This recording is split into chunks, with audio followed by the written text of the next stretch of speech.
We're kicking things off today with Drew McIntyre, as the Scotsman has unexpectedly found himself stuck outside the United States just days before SummerSlam.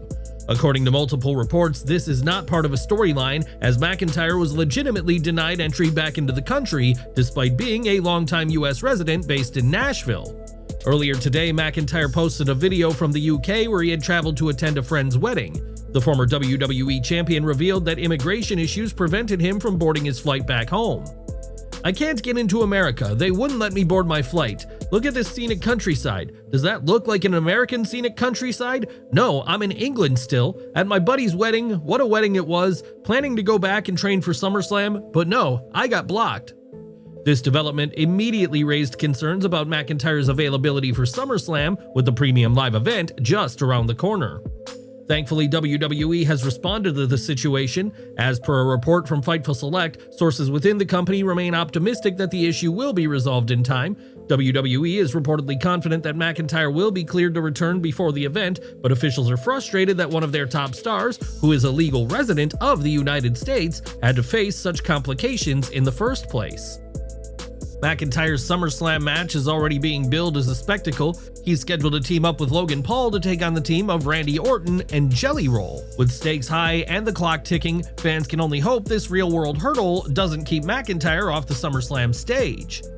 Last week's edition of WWE SmackDown opened with an emotional tone following Hulk Hogan's sudden death at age 71, and WWE changed things dramatically to honor him. Fightful Select revealed that WWE had to quickly rework the entire show just hours after the news broke in a bid to give Hogan the treatment he deserved. Major changes were made to the show, talent were flown in on short notice, and a tribute package was also produced in record time. It was reported that the tribute ran longer than initially expected, which led to certain segments being shortened throughout the night, including the main event. While not everyone who wanted to attend could make it, WWE still delivered a powerful tribute on short notice, showing just how quickly the company can come together to honor a legend. After paying tribute to a legend on Friday, WWE is now shifting gears and building momentum toward Monday Night Raw, and more importantly, SummerSlam. Certain aspects of the show are already known to fans, but one match appears to have been revealed ahead of time before WWE wanted to make it official. The Little Caesars Arena accidentally revealed a huge trios match, as the venue reported that AJ Styles will team with the Kabuki Warriors to face Dominic Mysterio, Raquel Rodriguez, and Roxanne Perez. It's an exciting 6-person tag team match, but it remains to be seen whether it'll air on television or if it'll be a dark match exclusive to the Detroit crowd. The leak comes after WWE announced multiple matches, with Adam Pearce confirming that Jey Uso will face Bronson Reed. Meanwhile, Rhea Ripley, Io Sky, Stephanie Vaquer, and Nikki Bella are competing against Naomi, Chelsea Green, Alba Fire, and Piper Niven. 3 of WWE's biggest stars will also appear on the show in the form of Roman Reigns, CM Punk, and Gunther, while the Judgment Day are defending their tag team titles against the LWO. With WWE honoring Hogan massively, AEW suffered a lot of backlash from fans for not doing so in a public manner straight away, but Tony Schiavone broke the company's silence on the July 26th episode of Collision. The legendary commentator gave a speech after the opening match, marking the first time that anyone from AEW publicly addressed the loss of the WWE Hall of Famer.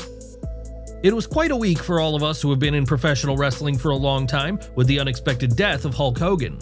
Hulk Hogan was the man who brought professional wrestling into the mainstream in the 80s and in the 90s, right here on this network, right here on TNT, almost 30 years ago. Schiavone then went on to add further details, including referencing Hogan's family in a neat personal touch. Sometimes we forget that they are just like us, human, and we forget they have families that care about them.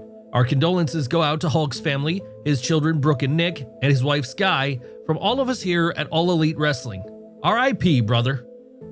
At the moment, fans appear to be split on the situation, with some praising AEW for addressing his passing, and others criticizing them for waiting until the public forced their hand, with Tony Khan still yet to comment. Do you think AEW waited too long to pay tribute to Hulk Hogan, or did Tony Schiavone handle it the right way? Please share your thoughts and feedback in the comments section below. Elsewhere, Chad Gable recently confirmed something that fans had speculated for months. He was the man behind the mask as El Grande Americano at WrestleMania 41. Despite being on the shelf with an injury at the moment, WWE has never addressed the fact that Gable was behind the mask, although he referenced it himself during an interview at a baseball game. So back in April, I had my first singles match at WrestleMania. So in WWE terms, that's like the be-all end-all show, right? So that was kind of a crowning moment so far in my WWE career. Some fans may be confused by that, as Gable wasn't listed in any singles match at WrestleMania 41 unless he was the man under the mask, as El Grande Americano faced Rey Fenix during that weekend. Gable is currently sidelined with a shoulder injury, which has led to Ludwig Kaiser filling in under the mask on WWE programming as of late, although WWE is yet to address this publicly. However, now that Gable is all but confirmed he was El Grande Americano, fans will be wondering if this will be publicly addressed when he's medically cleared. Solo Sikoa has been one of WWE's top heels in recent years, being showcased as a hard-hitting badass who is to be taken seriously. However, he has recently shown a kinder side to himself.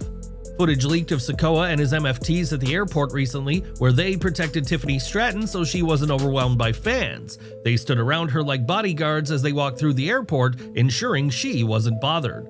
Enjoying the video? A quick like goes a long way in helping us grow and deliver more wrestling news you care about. Now, the conversation about female wrestlers leveraging their WWE exposure for success outside the ring has officially reached corporate levels. According to reports, WWE recently held an internal meeting where one surprising but increasingly common topic was addressed: talent using their TV fame to transition into platforms like OnlyFans. The growing trend, once whispered about backstage, has now become significant enough to warrant boardroom discussion. WWE officials are reportedly aware that some female talent are using the company's global reach to build personal brands, only to step away and monetize that fame independently. Brian Alvarez, writing in the Wrestling Observer newsletter, confirmed the internal buzz and explained how the strategy is no longer just a backup plan for a few individuals, it's a calculated move. This will be the new path for many women who are attractive and will get more common: learn to wrestle, make it onto TV, build a fan base, and start the OnlyFans. There are women already planning their exits and others who know it's there. Alvarez noted that this emerging path flips the traditional model on its head. Rather than aiming for a lifelong wrestling career, some are now treating national exposure as a stepping stone to something more profitable. And it's not just about leaving, it's about executing a business strategy from day one. Another key of the marketing is interaction, he explained.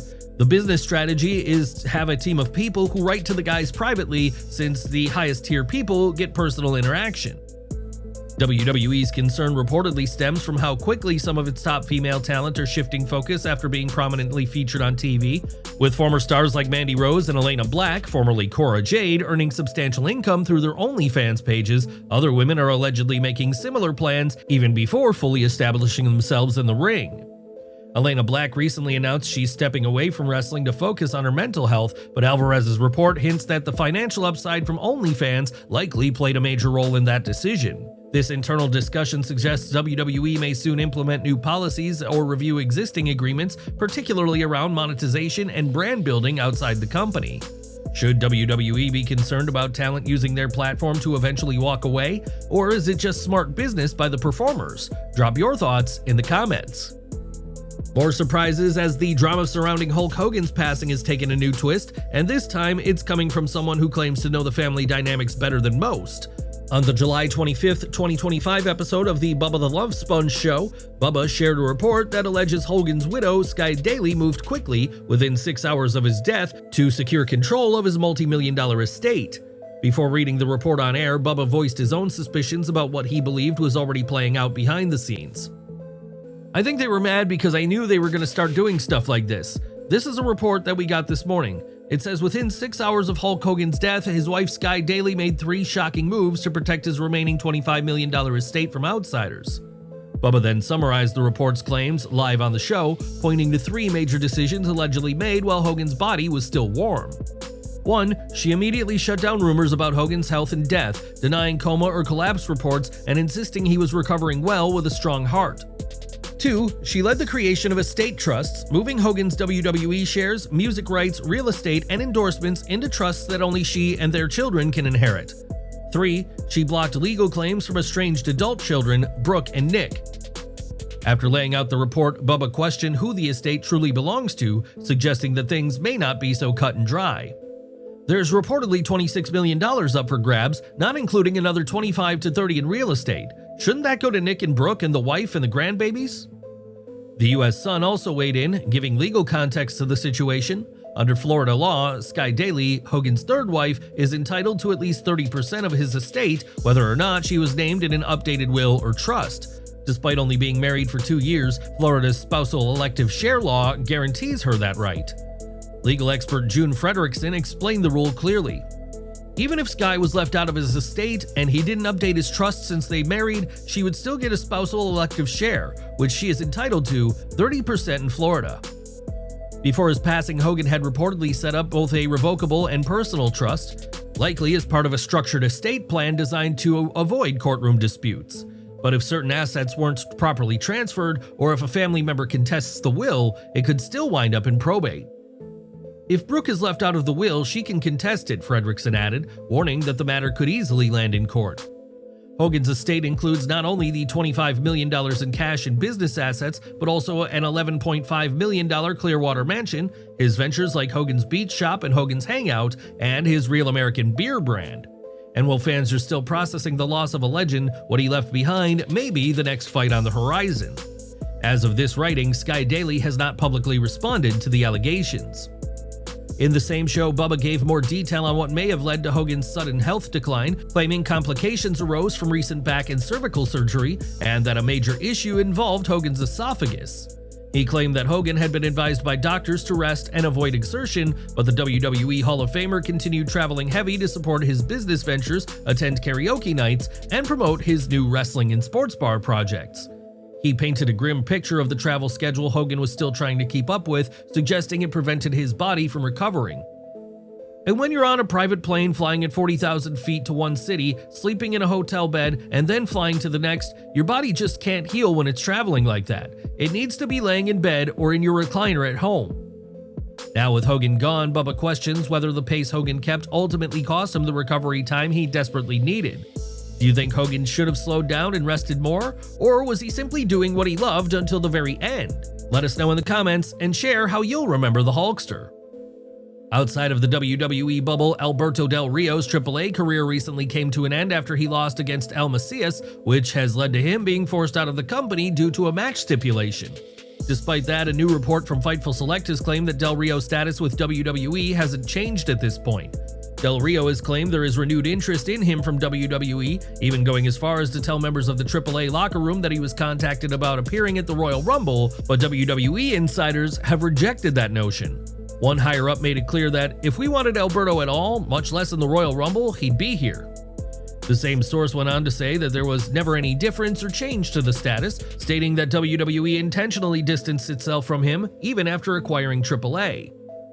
WWE wanted to ensure that he wasn't featured prominently, which included removing the AAA Mega Championship from him earlier in this year. Internally, WWE was aware that the move would lead to short-term backlash in Mexico when El Hijo del Vikingo dethroned him, but the company felt it was a risk worth taking for a long-term benefit. Sources have claimed that Del Rio is no longer actively involved in AAA at this point, and there are no plans for him to join WWE either, although he is expected to make pitches to both companies. Unfortunately for him, those doors appear to be shut right now. Do you think Del Rio will find his way back into a major wrestling promotion, or is this really the end of the road for him? Please share your thoughts and feedback in the comments section below. Despite WWE's opinion about Del Rio's future, his name was loudly chanted by fans inside the Arena CDMX at Saturday's WWE Super Show in Mexico City during a Rey Mysterio promo. The recent AAA event saw Del Rio's run with the company end, but backstage, there was a rare moment taking place as The Undertaker made a backstage appearance. It was a rare example of the Phenom appearing outside of a WWE environment, as a photo of him was shown backstage by AAA Reina de Reinas champion Lady Flammer. It created a surprise moment for those backstage, as The Undertaker typically keeps a low profile outside of WWE events, but he did take place in the WWE vs. AAA Worlds Collide event recently. This has added to the speculation that he could be involved in the collaboration between the two promotions, as he'd made it clear he's open to being involved in a creative role for WWE. SummerSlam is right around the corner at the moment, but one major star is set to be left off the card in Bayley, who also missed out on competing at WrestleMania 41. While Bayley has taken the situation on television, after the July 25th episode of SmackDown, she vented to the WWE Universe and made her frustrations clear. The multi-time women's champion confronted her former tag team partner Lyra Valkyria and made it clear she'd been trying to help set up a tag team title match out of the goodness of her heart. She wanted to get them both to SummerSlam as champions, yet now she doesn't have a match at all, and Bayley blamed Lyra for the situation and demanded an explanation from her. However, she quickly changed her mind and decided that it didn't matter what Lyra said in that moment. The situation hinted at a potential heel turn for Bayley due to her frustrations, but it remains to be seen if that'll spill out onto television. Speaking of Bayley, another of her former tag team partners is also flying high at the moment as Mercedes Moné added another title to her growing collection by winning the PTW Women's title at Primetime Wrestling's All About the Moné event. The CEO of AEW challenged Diana Strong for the title in what was one of the biggest matches in the history of the Polish promotion, with the two women having a back-and-forth encounter. Ultimately, Moné won after following a backstabber with the Moneymaker, forcing the champion to tap out as Moné won her 8th title, an impressive feat. She's become a belt collector in recent months, and this title win will only serve to elevate her stock even further. The following news segment features a major TNA spoiler from the latest tapings, so if you don't want to know, then skip ahead. TNA held TV tapings in Kingston, Rhode Island on July 25th, and that led to First Class appearing as KC Navarro revealed that he had re-injured his knee at Slammiversary and now needs surgery after tearing his ACL. That led to AJ Francis revealing that, just like in the NFL, it's time for the next man up as he introduced Navarro's replacement in the form of Rich Swann. Francis forced Navarro to hold the microphone for Swann as he declared that he's back to turn the company into TNAJ. That led to AJ kicking Navarro out of the group, claiming that he had been carrying his dead weight for too long, while the focus was on Swann, who made his first TNA appearance in almost a year. The following news segment also features a major spoiler, this time focusing on AEW, so skip ahead if you prefer not to know.